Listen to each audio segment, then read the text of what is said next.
Hello friends, एक बार फिर से आपका स्वागत है आज की कक्षा में। आज की कक्षा का हमारा जो विषय है ये है अलंकार। बहुत सारे प्रतियोगी परीक्षाओं में इससे संबंधित प्रश्न पूछे जाते हैं। वैसे तो अलंकार के बहुत सारे भेद होते हैं, लेकिन आज की वीडियो में मैं मुख्य रूप से उन अलंकारों के विषय में चर्चा करूंगी जिसके बारे में अधिकांश क्वेश्चंस हमारे बनते हैं या जिन अलंकारों से संबंधित प्रश्न हमारे एग्जाम्स में आते हैं। सबसे पहले हम समझते हैं अलंकार क्या होते हैं। अलंकार शब्द का जो शाब्दिक अर्थ है, इसका मतलब होता है आभूषण यानी गहने। अलंकार मतलब आभूषण या फिर गहने से होता है। आभूषण देखिए, जिस प्रकार एक महिला की जो सुंदरता है वह आभूषणों को पहनने से और ज़्यादा बढ़ जाती है, उसी प्रकार अगर हम साहित्य की बात करते हैं और साहित्य में भी मुख्य रूप से हम काव्य की बात करते हैं, तो वहाँ पर यदि हम अलंकारों का प्रयोग करते हैं तो हमारी जो वह काव्य की सुंदरता है, उस काव्य का जो सौंदर्य है वह और ज़्यादा बढ़ जाता है। काव्य हमारा और ज़्यादा अच्छा हो जाता है और समझ में आने वाला हो जाता है। इसीलिए हम काव्य में अलंकारों का प्रयोग करते हैं। तो अलंकार का जो अर्थ है, अगर हम साहित्य की दृष्टि से देखें, अगर हम अपने काव्य की दृष्टि से देखें, तो अलंकार का अर्थ होता है काव्य की शोभा बढ़ाने वाले तत्व। वे तत्व जो किसी काव्य की सुंदरता को बढ़ाते हैं, उसके सौंदर्य को बढ़ाते हैं, वे अलंकार कहलाते हैं। ठीक है, अलंकार की परिभाषा ये है। अलंकार के भेदों की अगर हम बात करते हैं तो अलंकार हमारे मुख्य रूप से दो प्रकार के होते हैं। अलंकार के भेद की हम बात करते हैं तो पहला जो हमारा अलंकार होता है वो हमारा आता है शब्दालंकार, और दूसरा इसका जो प्रकार है वह होता है अर्थालंकार। अर्थालंकार, शब्दालंकार और अर्थालंकार। देखिए, इसको समझिए, आप साथ में लिखे हुए हैं, इजीली आपको समझ में आ जाएगा। शब्दालंकार से मतलब है जहां पर काव्य की सुंदरता शब्दों पर निर्भर करती है। शब्दालंकार में क्या होगा, काव्य का जो सौंदर्य है वह किस पे निर्भर करता है, शब्दों पर निर्भर करता है। और वहीं अगर हम अर्थालंकार की बात करते हैं तो यहाँ पर हम शब्द ना लेके यहाँ पर हम उसके अर्थ पे बात करते हैं।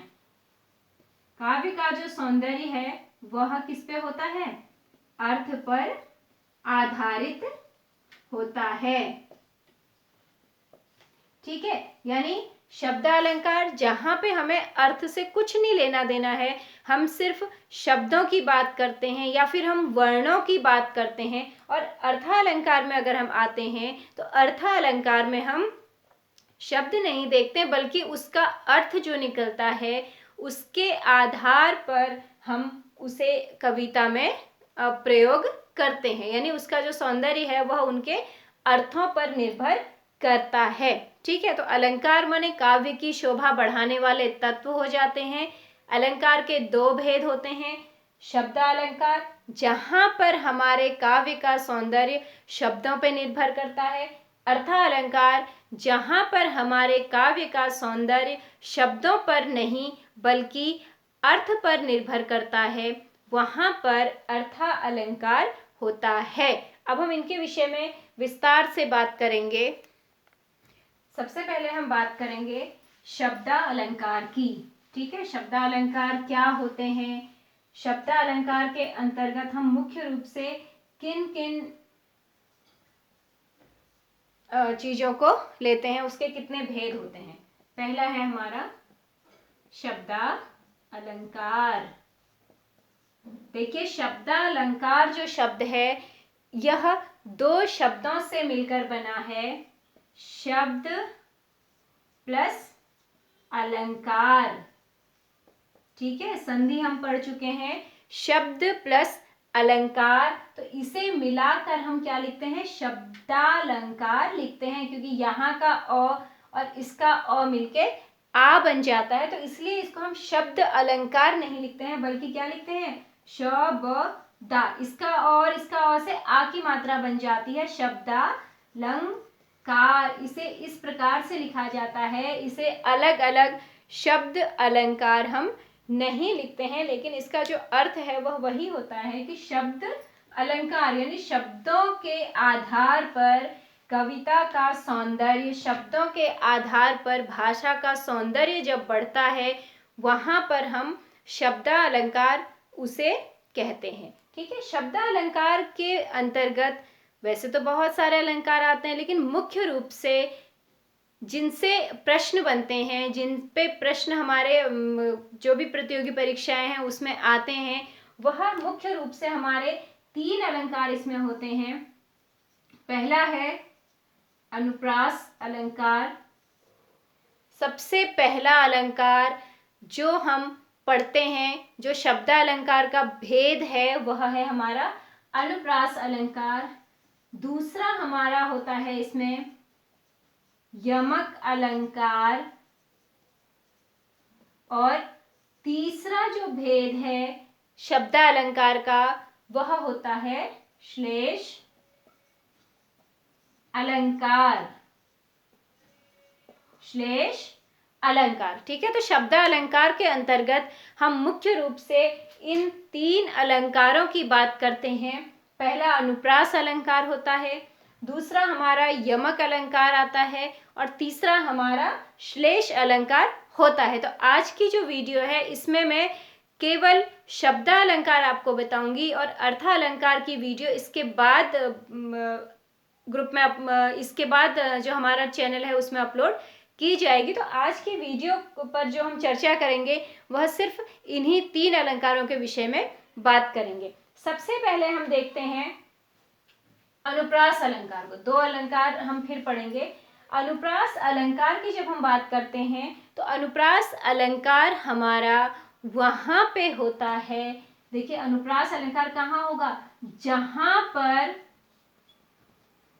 वर्ण, इस चीज को ध्यान में रखिएगा, ये शब्द नहीं है, ये वर्ण है। वर्ण मतलब एक अक्षर, क हो सकता है, त हो सकता है, प, म, कुछ भी हो सकता है वो, जहां पर वर्ण की आवृत्ति होती है।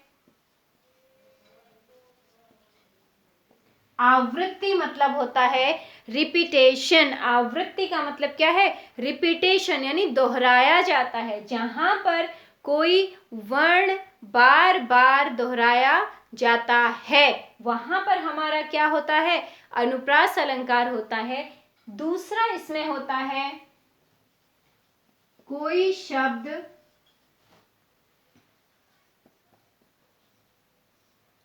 उसी अर्थ में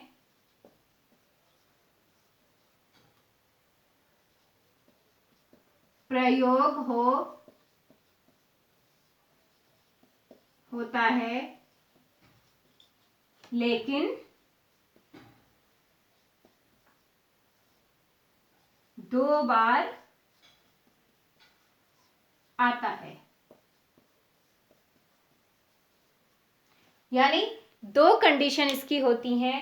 पहली कंडीशन तो है कि हमारा इस अलंकार में कोई एक वर्ण होगा जो बार बार आएगा, और दूसरी जो कंडीशन होती है कि कोई शब्द उसी अर्थ में प्रयोग होता है और 2 बार आता है। यानी कोई शब्द भी हमारा रिपीट हो सकता है, लेकिन उसका जो अर्थ है वह बदलेगा नहीं, उसी अर्थ में वह प्रयोग किया जाएगा, उसका अर्थ नहीं बदलेगा, लेकिन वो शब्द हमारा वहां पे दोहराया जा सकता है। दूसरी वाली कंडीशन कम होती है, सबसे ज्यादा हमें पहली वाली कंडीशन ही देखने में आती है। ठीक है, अब इसके कुछ उदाहरण हम देखते हैं। पहला उदाहरण है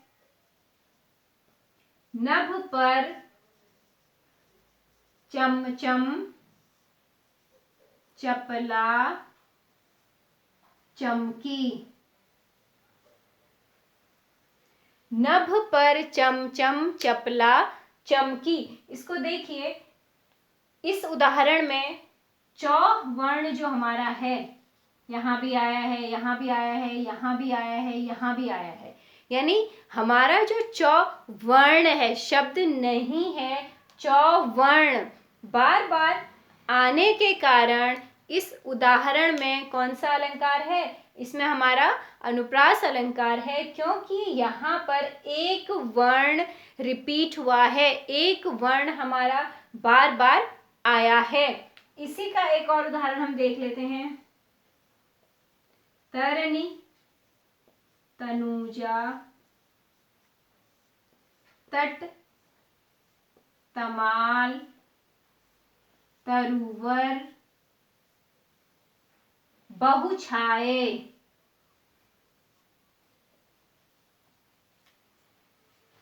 तरनी तनुजा तट तमाल तरुवर बहुछाये। देखिए, हर शब्द का जो प्रारंभिक वर्ण है वह तो है, यानी तो वर्ण की आवृत्ति हमारी यहाँ पे हुई है। तो ये भी हमारा किसका उदाहरण बन जाएगा?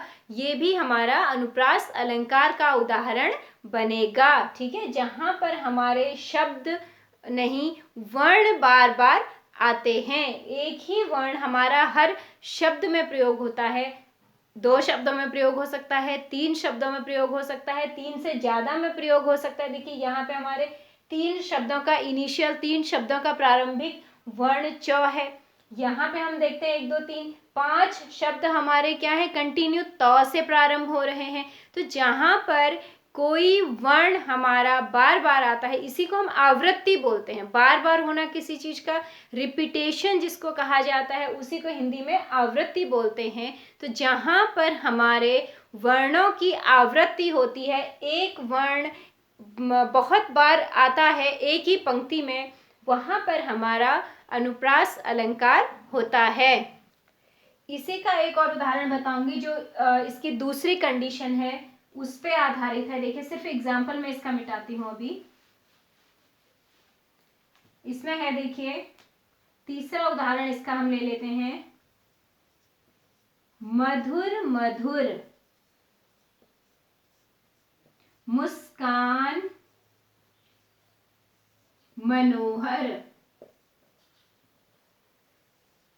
मधुर मधुर मुस्कान मनोहर। देखिए, यहाँ पे हमने जो 3 उदाहरण लिए हैं, हमें उस पंक्ति का अर्थ क्या है, उस शब्द का अर्थ क्या है, उससे कोई लेना देना नहीं है। हम सिर्फ ये देख रहे हैं, वर्ण की कंडीशन, शब्द की कंडीशन हम इसमें देख रहे हैं। अब यहाँ पे देखिए, जैसे इसकी जो दूसरी वाली कंडीशन है कि कोई शब्द उसी अर्थ में प्रयोग होता है और 2 बार आता है। ठीक है, मधुर मधुर, दोनों मधुर का अर्थ क्या है? अच्छा, मीठा। ठीक है, मधुर मधुर मुस्कान मनोहर। और इसमें दूसरी कंडीशन भी हमारी फॉलो हो रही है कि ये भी मौ से शुरू है। ये तो खैर पूरा शब्द ही वही है, ये मौ है, ये मौ है, यानी वर्ण की आवृत्ति भी है। और हमारा एक शब्द, ये वाला जो शब्द है, ये रिपीट हुआ है, लेकिन दोनों मधुर एक ही अर्थ के लिए प्रयोग हुए हैं। ऐसा नहीं है कि इस मधुर का अर्थ कुछ और है और इसका अर्थ कुछ और है। ठीक है, तो ये कंडीशन भी हमारी किसकी है? अनुप्रास अलंकार की है। अब आपको मैंने दोनों के उदाहरण बता दिए, जहाँ पे हमारा वर्ण रिपीट होता है, वर्ण की आवृत्ति होती है, और जहाँ पर हमारे शब्द की आवृत्ति होती है, ये भी आवृत्ति है, एक से ज्यादा बार आना, इसको भी हम क्या कहते हैं? आवृत्ति कहते हैं। तो ये हमारा किसका उदाहरण बनता है? ये हमारा अनुप्रास अलंकार हो जाता है, वर्ण की आवृत्ति या फिर उसी अर्थ में शब्द की आवृत्ति। देखो, ये चीजें याद रखना बहुत जरूरी है, उसी अर्थ में, क्योंकि हम जो अगला अलंकार पढ़ने वाले हैं उसमें भी हमारा शब्द रिपीट होता है, लेकिन उसका अर्थ समान नहीं होता है। यहाँ पर हमारा अर्थ रिपीट है, लेकिन इस शब्द का जो अर्थ है वह एक ही है। जो अर्थ इस मधुर का है वही अर्थ हमारे इस वाले मधुर का भी है। तो ये हमारा यहाँ पे अनुप्रास अलंकार खत्म होता है। दूसरा अलंकार हम पढ़ेंगे जो हमारे शब्दालंकार का ही एक भेद है, वह है यमक अलंकार।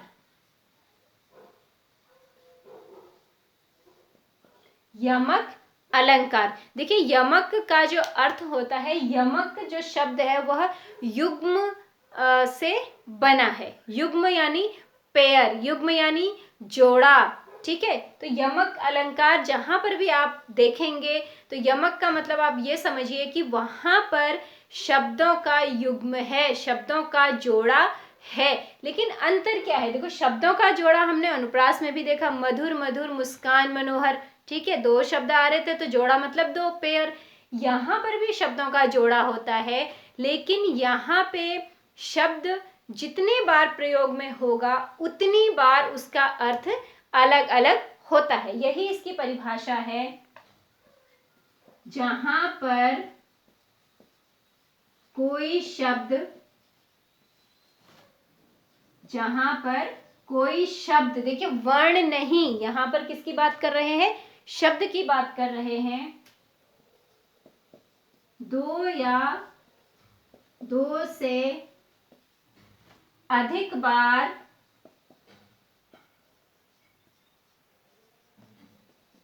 प्रयोग होता है और हर बार उसका अर्थ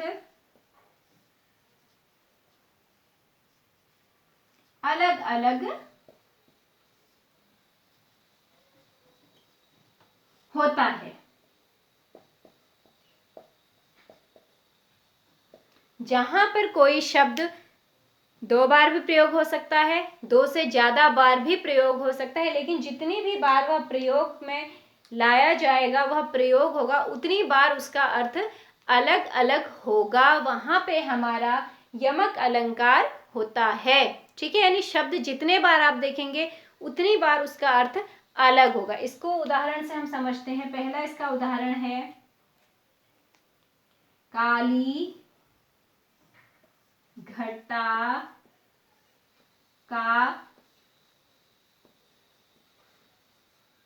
घमंड घटा। काली घटा का घमंड घटा। आप देखिए इसमें, आप देखिए अनुप्रास अलंकार भी आप कह सकते हैं। क्यों?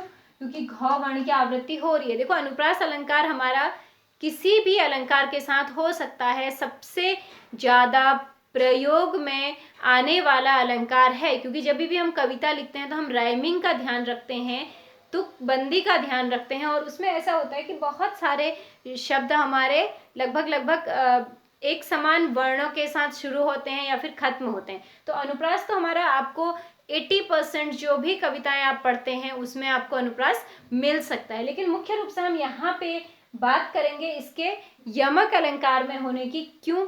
क्योंकि देखिए यहाँ पे एक घटा ये है, एक घटा ये है, दो घटाएं आपको दिख रही हैं। काली घटा का घमंड घटा, इसको आप देखिए, काली घटा, यहाँ पर का जो घटा शब्द है वो किसके लिए है? बादल, घटा बोलते हैं ना बादलों को। जो काले बादल हैं उनका घमंड घटना यानी कम होना है। इस घटा का अर्थ क्या है? बादल। और इस घटा का अर्थ क्या है?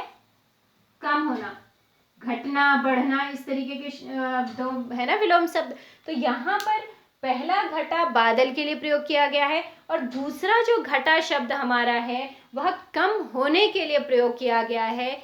इसलिए यहाँ पर हमारा कौन सा अलंकार होगा? यमक अलंकार होगा, क्योंकि शब्दों की आवृत्ति है, लेकिन वह आवृत्ति में हमारे जो शब्द आया है उसका अर्थ दोनों बार अलग अलग है, ठीक है। तो जहाँ पर हमारा शब्द रिपीट होता है, शब्द की आवृत्ति होती है, लेकिन उसका अर्थ अलग अलग होता है, वहां पर हमारा यमक अलंकार होता है। एक इसका और उदाहरण मैं आपको बताऊंगी। 3 बेर खाती थी 3 बेर खाती है। 3 बेर खाती है। 3 बेर खाती थी, वह 3 बेर खाती है। यहां पे देखिए बेर, 3 बेर की अगर आप बात करते हैं, 3 शब्द तो 3 के लिए ही प्रयोग किया गया है, लेकिन पूरा हम देखेंगे कि 3 बेर और 3 बेर, 3 बेर खाती थी। इस बेर का जो अर्थ है, 3 को मत देखिए, इस बेर का अर्थ है हमारा समय, ठीक है, और इस बेर का अर्थ है फल। बेरी का फल होता है, छोटा सा एक फल होता है। तो इसमें जिनके लिए भी ये पंक्ति कही गई है उसका अर्थ यह है कि वह पहले 3 समय खाना खाती थी, वह 3 बेर खाती थी। बेर यानी बार, 3 बार, 3 समय वह खाना खाती थी। अब वह क्या करती है, सिर्फ 3 बेर खाती है, ठीक है। यानी जो महिला पहले 3 बार बराबर खाना खाती थी, 3 बार पूरा खाना खाती थी, अब मात्र पूरे दिन में वह क्या खाती है, 3 बेर के फलों को खाती है। तो यहाँ पर भी जो बेर शब्द है उसका अर्थ अलग अलग है। ये बेर और वो बेर एक ही नहीं है। तो यहाँ पर भी हमारा कौन सा अलंकार है, यमक अलंकार है। और इस यमक अलंकार का एक बहुत ही प्रसिद्ध उदाहरण है जो हमेशा हम पढ़ते हैं और शायद उसी को हम पढ़ते हैं। वह क्या है, कनक कनक ते 100 गुनी, मादकता अधिकाय, या खाए बौराय जग, वा पाए बौराय। तो इस पंक्ति में कनक शब्द हमारा 2 बार आया है। कनक कनक ते 100 गुनी, यानी कनक की जो अधिकता है वह अच्छी नहीं होती है। एक को खाने से आदमी बौरा जाता है और एक को पाने से। कनक जो 2 बार आया है तो उसका जब खाने वाले अर्थ में वो कनक है तो वो धतूरा होता है, ठीक है, एक नशीला पदार्थ होता है। और दूसरा जो कनक शब्द उसमें आता है उसका अर्थ है स्वर्ण। अगर किसी के पास जरूरत से ज्यादा सोना होता है, जरूरत से ज्यादा संपत्ति होती है, तो वह भी क्या होता है, बौरा जाता है। और दूसरा जो कनक है धतूरा होगा, जिसको खाने से लोग क्या करते हैं, बौरा जाते हैं। यानी कनक शब्द 2 बार आया है और दोनों ही बार उसके अर्थ अलग अलग हैं। तो वह भी हमारा यमक अलंकार का उदाहरण बनता है, ठीक है। तो यहाँ पर हमारे 2 अलंकार पूरे होते हैं। तीसरा अलंकार जो हम पढ़ते हैं शब्द अलंकार में, वह हमारा है श्लेष अलंकार, ठीक है। श्लेष का जो अर्थ होता है वह होता है चिपकना। श्लेष शब्द का शाब्दिक अर्थ क्या है, चिपकना। श्लेष, तीसरा भेद ये है हमारा, श्लेष अलंकार, ठीक है। और श्लेष शब्द का शाब्दिक अर्थ चिपकना। इस चीज को ध्यान में रखिए, कहीं ना कहीं ये हेल्प करेगा आपको। यहाँ पर क्या है, देखिए, कोई भी शब्द हमारा एक ही बार आता है लेकिन अलग अलग अर्थों में प्रयोग किया जाता है। क्या है इसका अर्थ, कि शब्द एक बार आने के बाद भी अलग अलग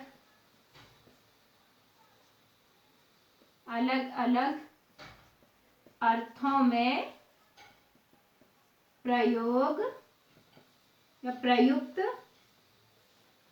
होता है। देखिए, इसीलिए इसको श्लेष नाम दिया गया है, क्योंकि एक शब्द के साथ कई अर्थ चिपके होते हैं। इसीलिए मैंने आपको बताया ना कि श्लेष का अर्थ चिपकना होता है। क्यों, क्योंकि शब्द हमारा एक है और उस एक शब्द में कई अर्थ चिपके होते हैं। उदाहरण से इसको समझिए, सुवर्ण को खोजत फिरत कवि व्यभिचारी चोर, ठीक है। जो एग्जाम्पल है वो क्या है, सुवर्ण को खोजत फिरत कवि व्यभिचारी चोर। अब देखिए, हालांकि हमने इसमें शब्द ही देखना है, लेकिन आप ये देखिए कि एक चीज है क्या, सुवर्ण, जिसको कौन कौन ढूंढ रहा है, उसे कवि भी ढूंढता है, उसे व्यभिचारी भी ढूंढता है, उसे चोर भी ढूंढता है। अब एक ही चीज को तीनों लोग क्यों ढूंढेंगे, ये समझने वाली बात है ना, कि कोई भी चीज, वो कुछ भी है, चाहे उसका तीनों से क्या मतलब, कोई भी चीज है वो एक के लिए यूजफुल हो सकती है, एक के लिए वो लाभदायक हो सकती है, तीनों के लिए नहीं हो सकती है। लेकिन यहाँ पर इस शब्द के तीन अर्थ निकल के आते हैं। कवि के लिए कुछ और होता है, व्यभिचारी के लिए कुछ और होता है, और चोर के लिए सुवर्ण का अर्थ कुछ और ही होता है। तो इसलिए यहाँ पर इस शब्द के कारण, इसके अनेक अर्थ होने के कारण, ये जो हमारा उदाहरण है, यह श्लेष अलंकार का उदाहरण है। देखिए, सुवर्ण, सुवर्ण मतलब कवि के लिए हम सुवर्ण का अर्थ क्या लेते हैं, सुवर्ण। सुवर्ण, वर्ण मतलब होता है अक्षर, अच्छे अक्षर। कवि होता है, उसको अक्षरों से काम है, वो लिखता है। तो यहाँ पर सुवर्ण मतलब क्या हो गया, अच्छे शब्द, अच्छे अक्षर की उसको खोज होती है। कवि होगा तो वो सुवर्ण में क्या मतलब, क्या सुवर्ण ढूंढेगा, अच्छे वर्ण, अच्छे अक्षर ढूंढेगा। व्यभिचारी के लिए क्या है, व्यभिचारी के लिए सुवर्ण ही हम यहाँ पे लिखेंगे। वर्ण का अर्थ रंग रूप भी होता है, ठीक है। व्यभिचारी क्या ढूंढता है, वह ढूंढता है अच्छा रंग रूप, ठीक है। व्यभिचारी किसकी खोज में रहता है, अच्छे रंग रूप की खोज में रहता है। और चोर के लिए जो हमारा सुवर्ण है वह स्वर्ण है, स्वर्ण यानी सोना।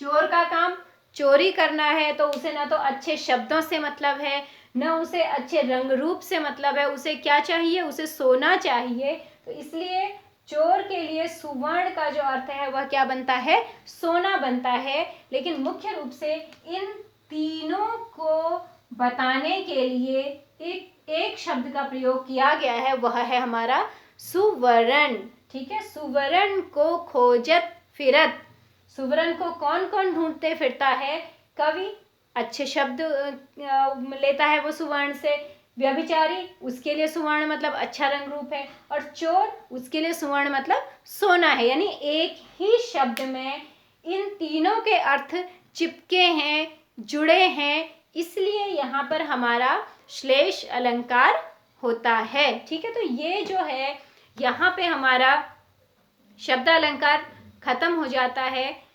फिर से एक बार मैं आपको रिपीट कर देती हूँ ये सारी चीजें। शब्द अलंकार, जहाँ पर काव्य का सौंदर्य शब्दों पर निर्भर करता है, वहाँ पे हमारा शब्द अलंकार होता है, ठीक है। शब्द अलंकार के अंतर्गत हम मुख्य रूप से तीन अलंकारों की बात करते हैं। पहला होता है हमारा अनुप्रास अलंकार, जहाँ पर कोई वर्ण बार बार दोहराया जाता है, या फिर कोई शब्द हमारा उसी अर्थ में बार बार प्रयोग होता है, तो वहाँ पे हमारा अनुप्रास अलंकार होगा, ठीक है। चारु चंद्र की चंचल किरणें खेल रही हैं नभ जल थल में, ठीक है। चारु चंद्र की चंचल यानी चौवर्ण की आवृत्ति यहाँ पे बार बार हो रही है, ठीक है। और तीन एग्जाम्पल मैंने ऑलरेडी आपको कराए थे वीडियो की स्टार्टिंग में। दूसरा हमारा होता है यमक अलंकार, जहाँ पर किसी काव्य में, किसी पंक्ति में कोई शब्द दो या दो से अधिक बार आता है, और वह जितने बार आया है उतने बार उसका जो अर्थ है वह अलग अलग होता है, यानी हर बार वह नए अर्थ में प्रयोग किया जाता है, तो वहाँ पर हमारा यमक अलंकार होता है। तीसरा हमारा होता है श्लेष अलंकार, जहाँ पे कोई शब्द एक ही बार आता है लेकिन वह अलग अलग अर्थों में प्रयोग किया जाता है, तो वहाँ पर हमारा क्या होगा, श्लेष अलंकार होगा, जहाँ पर एक शब्द के साथ बहुत से अर्थ चिपके होते हैं, उसे हम श्लेष अलंकार कहते हैं। तो ये तीन हमारे श्लेष अलंकार के अंतर्गत आते हैं। आने वाली जो वीडियो है उसमें मैं आपको अर्था अलंकार के विषय में बताऊंगी, उसके 5 भेदों के विषय में बताऊंगी। तब तक आप चैनल को देखते रहिए, उसको लाइक कीजिए, उसको सब्सक्राइब कीजिए और आने वाली जो वीडियो है उसे ज़रूर देखिए। Thank you.